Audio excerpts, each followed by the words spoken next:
Viral hit episode 12 में आप सबका स्वागत है। पिछले एपिसोड में हमने देखा था हॉबिन का झगड़ा हो जाता है कॉमेडी क्रू के साथ और एक साथ वो तीनों के साथ लड़ने के लिए आता है। अब आगे एपिसोड के शुरू में हम देखते हैं हॉबिन सैमडैक का वीडियो देख रहा था। वो फिर से सिखा रहा था कैसे एक एमेच्योर फाइटर मल्टीपल ओपोनेंट से लड़ सकता है। पर जैसे कि वो हर वीडियो में नॉर्मली कुछ देर सिखाने के बाद कहता है तुम नहीं जीत सकते, ये इम्पॉसिबल है, वैसा ही इस बार भी कहता है।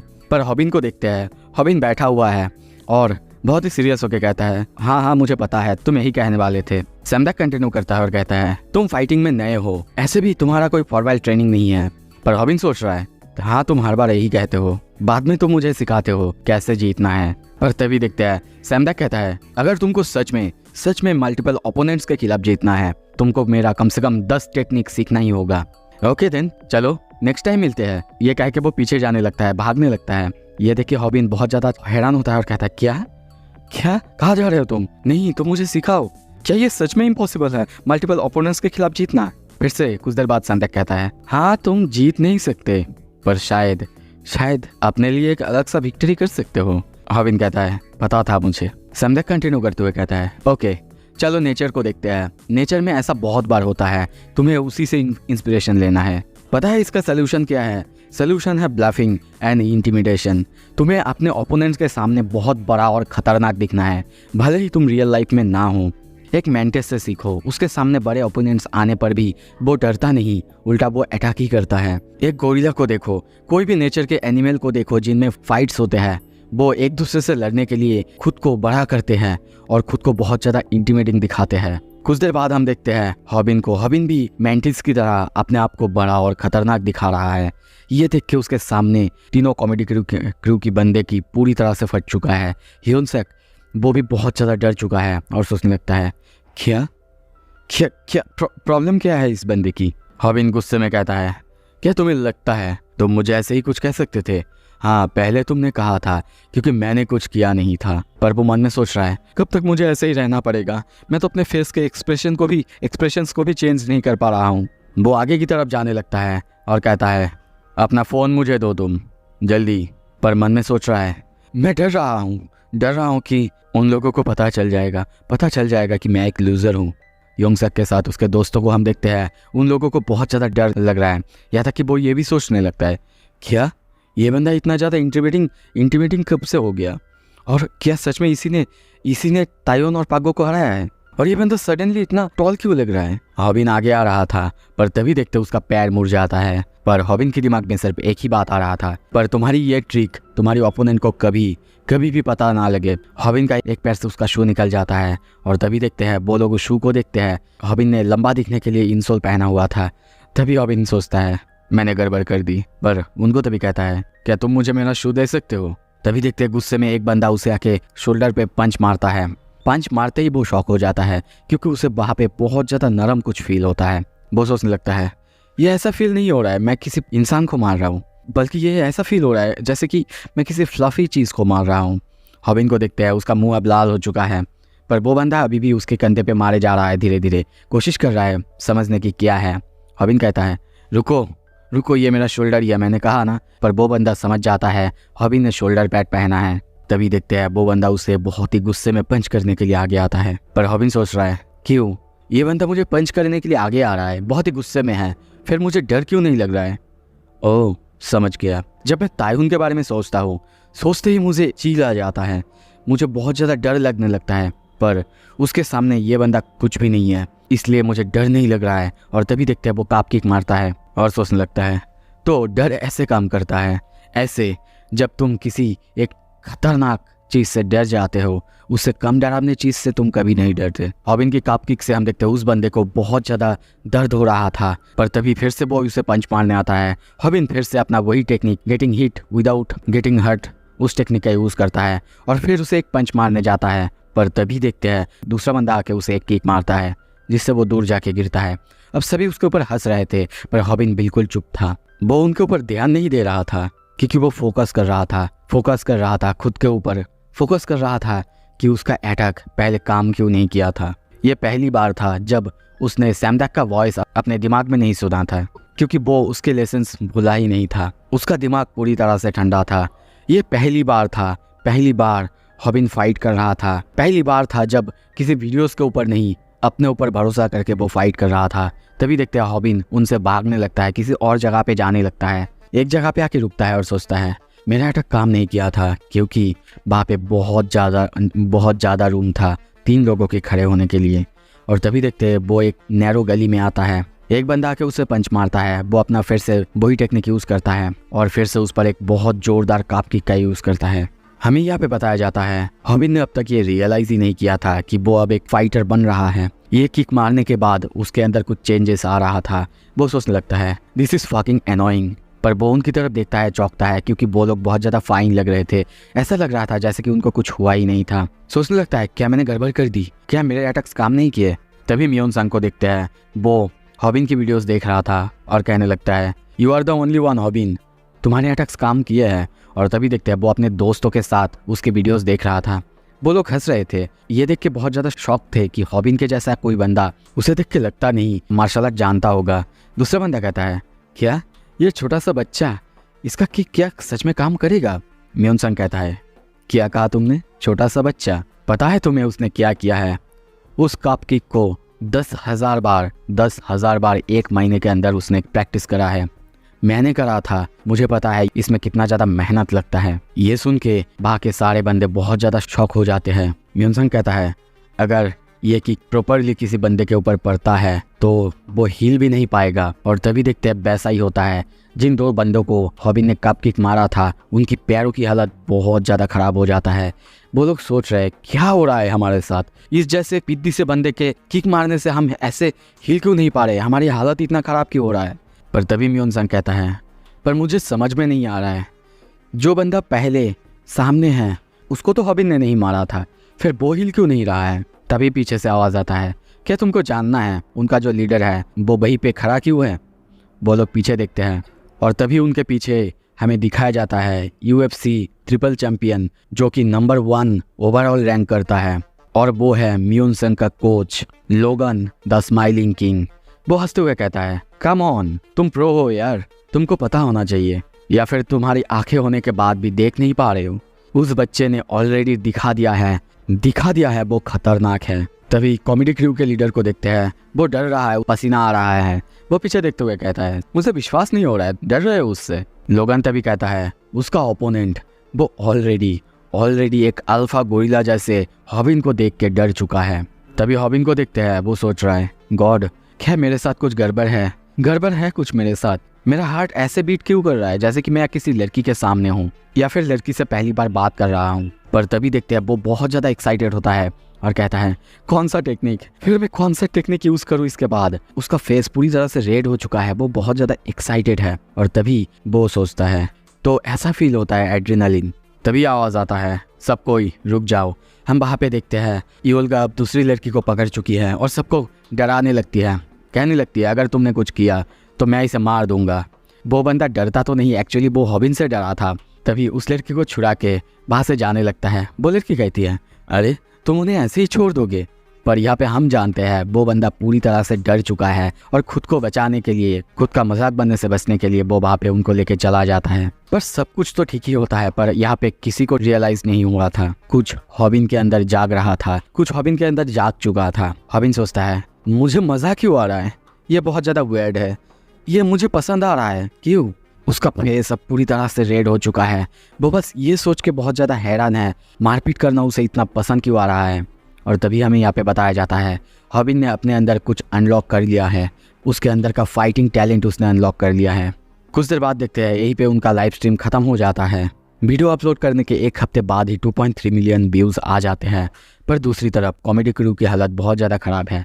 वो लोग अपने सब्सक्राइबर्स से माफ़ी मांगते हैं, बहुत बार कोशिश करते हैं, पर फिर भी उनके गाली और उनके बार बार क्रिटिसाइज़ करने के बाद उनको अपना यूट्यूब छोड़ना पड़ता है। दूसरी तरफ अब उनके पास कोई रास्ता नहीं है, योल्गा को सताना भी उन्होंने बंद कर दिया है। सीन शिफ्ट होता है। दूसरी तरफ हम देखते हैं रात हो चुके हैं, सब कुछ करीब करीब नॉर्मल हो रहा था। तभी देखते हैं बोमी को, वो रास्ते से जा रही थी, हॉबिन के साथ बात कर रही थी। हॉबिन उससे SMS में कहता है मुझे तुम्हारी चिंता हो रहा है, अगर तुम कहो तो मैं तुम्हें छोड़ने आ सकता हूँ। पर बोमी मना करती है, पर वो बहुत ज़्यादा खुश है कि हॉबिन को उसके बारे में चिंता है। और तभी सामने जाके किसी से टकराती है। जब वो सामने देखती है बहुत ज़्यादा डर जाती है, क्योंकि उसके सामने हम उसी खतरनाक बंदा मानगी वैंग को देखते हैं। वो उसे देखते ही कहता है, तुम बहुत ज़्यादा क्यूट हो। भूमि चिल्लाने लगता है, पर तभी वो कहता है, डोंट वरी, यहाँ पे तुम्हारे और मेरे अलावा कोई भी नहीं है। पर तभी देखते हैं उसका हाथ कोई पकड़ता है। ये और कोई नहीं, म्योनसन था। वो कहता है, क्या यही बंदा था जो कि तुम्हें स्टॉक कर रहा था भूमि? पर वो कुछ कहता तभी देखते हैं मानगी उसका गला पकड़ लेता है और बहुत गुस्से में कहता है, फक ऑफ। पर तभी देखते हैं म्योनसन उसके चूचे दबाने लगता है और कहता है, lesson 1 of how to fight, make your opponent lose his cool. ये देख के मानगी कहता है, व्हाट द हेल, क्या तुम भी वीट को कॉपी कर रहे हो? म्योनसन कहता है, क्या तुम्हें लगता है मैं उसे कॉपी कर रहा हूँ? मैं? ओके चलो, अगर तुम्हें ऐसा लगता है तो मैं तुम्हें दिखाता हूँ एक प्रोफेशनल फाइटर कैसे एक ट्रेडिशनल कोरियन रेसलर से जीत सकता है। तभी हमें यहाँ पे बताया जाता है किसी के बारे में। बताया जाता है वो है UFC चैम्पियन, तीनों कैटेगरी में, मिडिल वेट, लाइट वेट और हेवी वेट। उसे कहा जाता है the smiling king in the ring, लोगन ग्रेस। उसे साउथ कोरिया में अपने लिए एक बहुत ही टैलेंटेड स्टूडेंट मिला था। वो और कोई नहीं, म्योनसन था। तभी हम यहाँ पे देखते हैं म्योनसन और मानगी की फाइट कंटिन्यू होता है।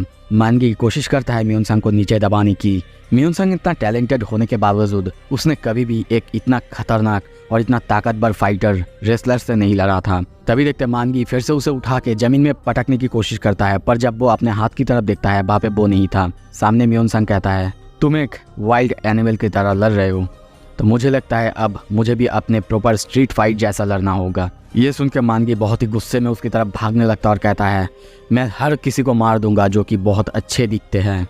वो लोग लड़ने के लिए एक दूसरे से आगे आ ही रहे थे, पर तभी वहाँ पे चिल्लाने की आवाज़ आता है, हे एसोल्स एसोल्स। और हम वहाँ पे देखते हैं हॉबिन भागे भागे आ रहा था। उसने भूमि को SMS किया था, पर कुछ देर उसका रिप्लाई ना आने के बाद उसका इंस्टिंक्ट उसे टुक ओवर कर लिया था। मतलब वो समझ गया था भूमि खतरे में है। पर वो दौड़ के आता, तभी देखते हैं मानगी उसे पकड़ता है। हॉबिन कुछ कहता उससे पहले ही हम देखते हैं मानगी कहता है, अरे तुम तो बहुत हल्के हो, जैसे कि एक फेदर। और तभी उसे बहुत ही जोर से ग्राउंड में दे मारता है, जिससे देखते हैं हॉबिन एक ही बार में वहीं पे बेहोश होने के कगार पे था। वो चीख तक नहीं पाता, इतना जोर से उसे पटका जाता है। सीन शिफ्ट होता है। तभी हमें यहाँ पे बताया जाता है कोरिया में इस तरह का एक फाइट होता है। 2 फाइटर्स एक दूसरे से लड़ते हैं और उनके पास एक बेल्ट होता है जिसे उनको पकड़ के उन्हें हराना होता है। इसका नाम होता है सेसेरियम। आई एम सॉरी अगर मैंने यहाँ पे प्रोनाउंसिएशन गलत की है तो। पर यहाँ पे एक बंदा था जो कि सिर्फ 18 साल का था, फिर भी टॉप में स्पॉट अर्न किया था। वो था मानगी। वो इतना अच्छा लड़ता था, पर और एक चीज़ था जो कि उसको रेसलिंग से भी प्यारा था, वो था खूबसूरत लड़कियाँ। वो उनको देखते ही उनके पीछे पीछे भागता। और तभी ऐसा ही देखते हैं एक लड़की के पीछे वो भागता है और उससे जाके फ्लैटिंग करने लगता है। पर कुछ ही देर बाद देखते हैं उस लड़की के बॉयफ्रेंड के साथ उसके बहुत सारे दोस्त भी आते हैं उसे मारने के लिए।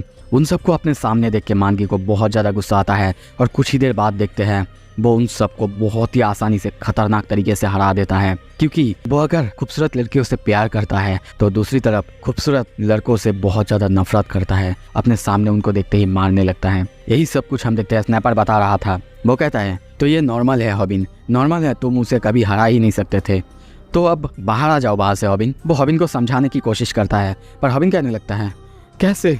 मैं फिर से भूमि के सामने बहुत ज़्यादा पैथेटिक लग रहा था। वो कबर्ड के अंदर है, उसकी हालत हम देखते हैं बहुत ज़्यादा ख़राब है। वो कहता है, थैंक गॉड म्योनसन वहाँ पे था। पर स्नैपर फिर से उसे समझाने की कोशिश करता है कि देखो तुम कुछ कर भी नहीं सकते थे, वो इतना ज़्यादा स्ट्रांग है कि म्योनसन को भी उससे लड़ने में तकलीफ होता। तो फिर मुझे ये बताओ, क्या तुम उससे लड़ना चाहते हो जैसे कि तुमने पागो के साथ किया था? पर तभी हॉबिन कहता है, मैं तुम्हें बताता हूँ फियर्स कैसे वर्क करता है। एक बार तुमने ट्रूली कुछ टेरिफाइंग एक्सपीरियंस कर लिया, उसके बाद उससे कम टेरिफाइंग, कम डरावना कोई भी चीज़ तुम्हें डरावना नहीं लगेगा। और कॉमेडी क्रू वो भी इतना डरावना नहीं था, पर यह कुछ अलग था। उस रात मैंने जो फील किया वो कुछ और ही लेवल का डर था जो कि मैंने कभी भी पहले एक्सपीरियंस नहीं किया था। तो नहीं, मैं लड़ने नहीं वाला। लेट्स बी ऑनेस्ट, यहाँ पे कोई रास्ता ही नहीं है उसे मैं हरा पाऊँ। ये सुन के स्नैपर खुश होता है और कहता है, बिल्कुल तुमने बहुत अच्छा डिसीजन लिया है, और वैसे भी ताइहुन को तुमने हरा पाया क्योंकि वो तुमको हल्के में ले रहा था। तभी ओल्गा कहती है, हमारे व्यूअर्स को अब तक नहीं पता है कि तुमने उससे लड़ाई की है, तो हम उन्हें झूठ बोल देंगे या फिर हम नहीं बोलेंगे। पर तभी जब वो मोबाइल में देखती है बहुत ज़्यादा हैरान होती है, क्योंकि मोबाइल में हम देखते हैं मानगी ने भीड़ को हराने के बाद उसके साथ फ़ोटो खींच के पब्लिक कर दिया था। ये देख के भीड़ के सब्सक्राइबर्स पूरी तरह से पागल हो चुके हैं, बस चिल्लाने लगते हैं, गुस्सा करने लगते हैं कि उन्हें इस बारे में क्यों नहीं पता है, और हॉबिन ने अगर उससे फाइट की थी तो उसने लाइव क्यों नहीं किया था। ये सब देख के स्नैपर कहता है ठीक है, मैं उनको मैनेज कर लूँगा, जैसे हो सके मैं उनसे माफ़ी मांग लूँगा ताकि तुम्हें फ़ाइट ना करना पड़े। हॉबिन मैं ये तुम्हें कभी करने ही नहीं दूँगा, चिंता मत करो, क्योंकि तुम्हें बहुत सारे बैटल्स लड़ना है ताकि तुम्हारी चैनल को चला पाओ, पर उससे लड़ने के बाद मुझे नहीं लगता तुम चल पाओगे, सब कुछ मुझ पर छोड़ दो। पर हॉबिन को देखते हैं वो सोच रहा है, वो अपने छाती में हाथ देता है और कहता है सब कुछ तो ठीक है, पर मैं इतना फ्रस्ट्रेटेड क्यों फील कर रहा हूँ। कुछ देर बाद हम देखते हैं स्नैपर सबसे माफ़ी मांगता है, अपनी बात अच्छे से समझाता है। रात होता है, रात में हॉबिन भी उसकी वीडियोस देख रहा था और सोचने लगता है उसके वजह से मुझे उससे लड़ना नहीं पड़ रहा है, पर मैं अंदर से इतना फ्रस्ट्रेटेड क्यों फील कर रहा हूँ। आई एम ग्लैड कि मुझे उससे लड़ना नहीं पड़ रहा है, पर क्यों? क्या ये भूमि की वजह से है? भूमि को देखते हैं, उसने भी SMS की है कि तुम उससे मत लड़ना, मुझे तुम्हारे लिए डर लग रहा है। हॉबिन सोचता है अगर मैंने उससे नहीं लड़ा शायद फिर से वो भूमि को स्टॉक करेगा। I hate myself for being more afraid than Bhumi. कुछ देर बाद देखते हैं वो यूट्यूब में वीडियोस देखने लगता है, तभी उसे क्लिक होता है और सोचता है मैंने फिगर आउट कर लिया है क्यों मुझे इतना फ्रस्ट्रेटेड फील हो रहा है। सीन शिफ्ट होता है, अगले दिन हम देखते हैं स्नैपर के पास हॉबिन का कॉल आता है। वो उससे हंसते हुए कहता है अरे मैंने सब कुछ संभाल लिया है, तुम्हें अब उससे लड़ने की ज़रूरत नहीं है, और सारे सब्सक्राइबर्स उन लोगों को भी समझ आ चुका है सब कुछ। पर तभी हॉबिन कहता है मैं फ़ाइट करने के लिए जा रहा हूँ मानगी से, मैं रास्ते में ही हूँ। ये सुन के स्नैपर बहुत ज़्यादा डर जाता है। हॉबिन उसे आने के लिए कहता है, पर स्नैपर बार बार कहने लगता है क्या तुम पागल हो चुके हो, तुम मर जाओगे, उससे कभी तुम जीत ही नहीं सकते। हॉबिन अपने मन में और अपने डायरी से कहता है हाय गॉड इट्स मी अगेन, मैंने फिगर आउट कर लिया है मैं इतना फ्रस्ट्रेटेड क्यों हो रहा था। पता है एक हार्मोन है जिसका नाम है एड्रेनालिन, ये लोगों को इंटेंस रश देता है। कुछ लोग तो इससे इतना ज़्यादा पसंद करते हैं, इतना ज़्यादा प्यार करते हैं कि वो लोग इससे एडिक्ट हो जाते हैं। इट्स फनी, कुछ लोग फाइटिंग करने में भी एडिक्ट हो जाते हैं, और पता है मैं भी अब एडिक्ट हूँ, मुझे मज़ा आता है फाइट करने में। मेरे छाती में जो टाइटनेस मुझे फील हो रहा था वो इसीलिए क्योंकि मैं फ़ाइट करने के लिए डेस्परेट हो रहा हूँ। और तभी उसे देखते हैं वो बहुत ज़्यादा एक्साइटेड है मानगी से लड़ने के लिए। पहली बार हम उसे डरते हुए नहीं एक्साइटेड होते हुए देखते हैं। तभी देखते हैं मानगी को, वो उसे आके बुलाता है यो, और मन में सोचने लगता है हाँ मैं जानता हूँ मैं अपने लाइफ को रिस्क में ले रहा हूँ, पर फिर भी उसके सब्सक्राइबर्स देखते हैं वो लोग कमेंट करने लगते हैं क्या उसका दिमाग ख़राब हो चुका है, वो उसे जीत नहीं सकता। मानगी पीछे देखते हैं, कहता है वेट, हॉबिन भी म्यून संग की तरह वैसा ही करता है, उसके छाती में हाथ दे देता है। ये देख के सारे के सारे लोग बहुत ज़्यादा हैरान हो जाते हैं। हॉबिन सोचता है मुझे मज़ा आ रहा है क्योंकि फाइटिंग में बहुत ज़्यादा मज़ा आता है, पर मानगी को देखते हैं वो गुस्से में कहता है क्यों सब कोई बस मेरे छाती के पीछे पड़े हैं और उन सबको दबाने में लगे हुए हैं। सीन शिफ्ट होता है, हमें थोड़ा सा पास्ट के सीन दिखाया जाता है। रात में हॉबिन वीडियोस देख रहा था कैसे एक एमेच्योर फाइटर किसी ट्रेडिशनल रेसलर से फाइट कर सकता है। हॉबिन अब लड़ने के लिए बहुत ज़्यादा एक्साइटेड हो चुका है। सो इसी के साथ ये एपिसोड यहाँ पे ख़त्म करते हैं। अगला एपिसोड जल्दी आएगा, देखने के लिए बहुत बहुत शुक्रिया।